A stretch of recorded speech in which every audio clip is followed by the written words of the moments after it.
Hey everyone, this is Rob. I want to be sensitive to your time, so this video will be short. Many videos like this are too long for a new parent that's panicking that their child may be on the autism spectrum, or they just got a diagnosis. They may not get 5 minutes of free time before there's a meltdown or something else going on in the background. So if I miss anything, I apologize, but I can't cram everything into one short video. Just a little context, my wife and I are autism parents of 3 boys diagnosed on the autism spectrum, and what you're looking at is random footage of them throughout their life so far. I can tell you that when I learned about my oldest son's autism, it was when he was about 3 years old. We were very poor, living in a basement. I was trying to find full-time work, and on top of everything else, Ian started to have night terrors. If you don't know what a night terror is, it's like hearing your child getting tortured in the worst possible way. It is awful.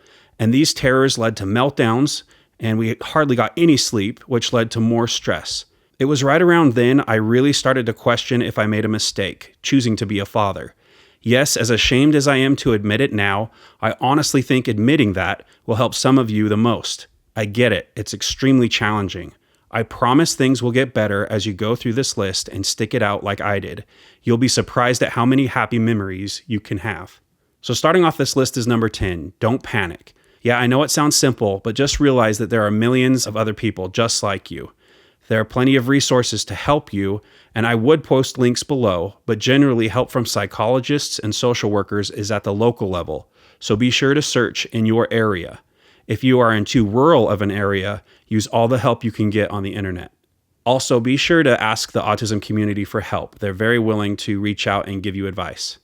Number 9, seek out a diagnosis and therapies as soon as possible, and if you can afford it. You'd be surprised how many people think their loved one has autism but won't get an official diagnosis, because either they cannot afford it, or in some cases, they are in denial that their loved one has autism. This can be really destructive to that individual because you may be depriving them of vital resources, especially in the developmental stages of their life. It's up to you, but I highly recommend an official diagnosis, even if it means sacrificing some finances. Early intervention can be the greatest asset to a child struggling on the spectrum, especially when it comes to speech delay. You'd be surprised the help they can get at an early age to help them work through these hurdles associated with living in a mainly neurotypical world. The longer you wait, the more they will probably get set in their ways.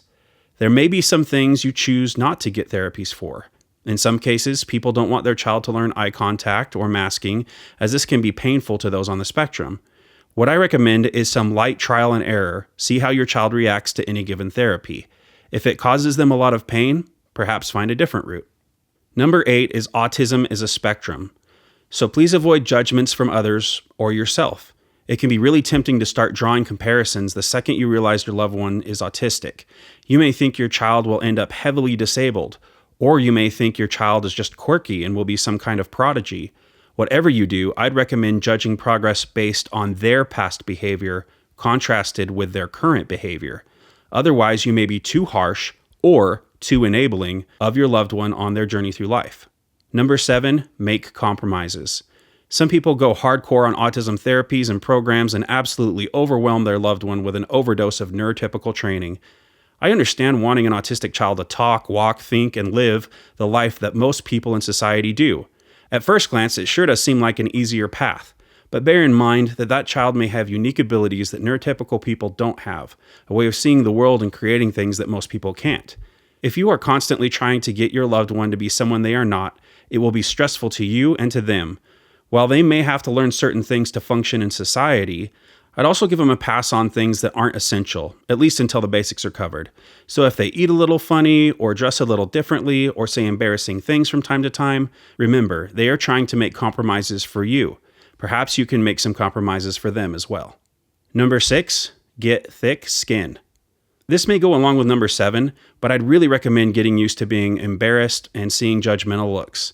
Understand that many people who know little about autism, yes, even in this day and age, may think your kid is just behaving poorly or doing something incredibly awkward that most would look down upon. You can do what you want, but it may be worth picking your battles and only doing something about it if someone becomes belligerent. We've gotten the rude comments and stares over the years, but only a couple of times have people come up to us and gotten nasty about our child's behaviors. If you can't get out of the situation, you can stand up for yourself, try educating them without resorting to a shouting match. But if all else fails, ask others around you for help and get out of the situation. Number 5, don't buy expensive furniture or decorations. You can thank me later. But as you can see from all of these photos, we have had thousands and thousands of dollars worth of damage over the years due to our children. Usually when we have told people that our autistic sons are destructive, they will give us a little smirk and say, well, every kid is destructive. Okay, well that's all well and good, but that's like telling someone who went through a Category 5 hurricane in Florida that they get wind in Chicago too. Trust me, it's a lot worse than you think, and this destruction can be a result of not having a space to regulate, stim, which is a way of saying getting autism wiggles out, or your child is lashing out because they feel like they are not being understood. If they are nonverbal, then yes, they may not be getting their message across, and their grunts and growls can turn into smashing furniture or tearing down blinds or punching holes in the wall. Moral of the story, until you are able to help them with destructive behavior, don't buy fine china and crystal glassware. You may want to look into secondhand stores for discount furniture. It may take humility, especially when people visit your house, but I think the alternative is worse. The good news, at least in our experience, is once we got our kids help, after they've grown a bit, the destruction has gone down significantly to the point where we can decorate and hang pictures on the walls again. Number 4, consider medication. Look, I know it's a controversial thing introducing a loved one to medication. People may accuse you of drugging your kids to make them fit in. I assure you that in most cases, medication is just as, if not more helpful to the person on the spectrum as it is for you. This really was a game changer for us. It really helped our son Ian and prevented the vast majority of his meltdowns. It soothed his anxiety and helped him get much better sleep. It may be that once we don't need the medication anymore, we will have our son stop taking it, but more on that in a later video. Number 3, don't suffer in silence. I'm always surprised at the comments I get about how brave it is that we openly talk about our kids on the spectrum and their issues. It's even more surprising to others when we mention that Ian has asked us to keep the channel going because he wants others to learn about his autism so they can better understand him. Maybe we are just more outgoing than I thought, but most people seem to want to hide under a rock when it comes to having a loved one with autism. Look, I get that embarrassing situations can arise as a result of autism, but that's merely a reaction to a breach in societal norms. In other words, your loved one doesn't know or internalize the thousands of unwritten rules that society has, so don't think of them as doing something wrong. Just think of it as misunderstanding and not the end of the world. You can go out in public if you need to. You can talk about it if you want to. I really think one of the worst things you can do is pretend like you can hide autism in your family or shut yourself off from society because things get difficult. More and more people want to help people on the spectrum as time goes on and the more they get educated. Also, and this is crucial, remember to take care of yourself. You're not going to be much help to your autistic loved one if you can barely function. So ask others for help, don't be shy. Number 2, reset your expectations. When you find out your loved one is on the spectrum, you may actually go through a grieving period. You may feel like your heart is crushed. You're not the only one, not by a long shot. Part of being a parent or guardian is having hopes and dreams for your little one. It gives us something to look forward to, something to pass on, a life to live vicariously through. But just like any child, your autistic child will disappoint you, but they will also delightfully surprise you and impress you. There was a moment when my wife and I had that talk, the talk that most autism parents have, and they ask tough questions like, will my kid ever get married? Will they have a career? What will happen if we die and our kid is on their own? Around that time, I also realized that all disappointments is expectations that are not met. If you don't want to go through life with disappointment in regards to your little one, then perhaps you should reevaluate your expectations of them and maybe set goals on what they can realistically achieve.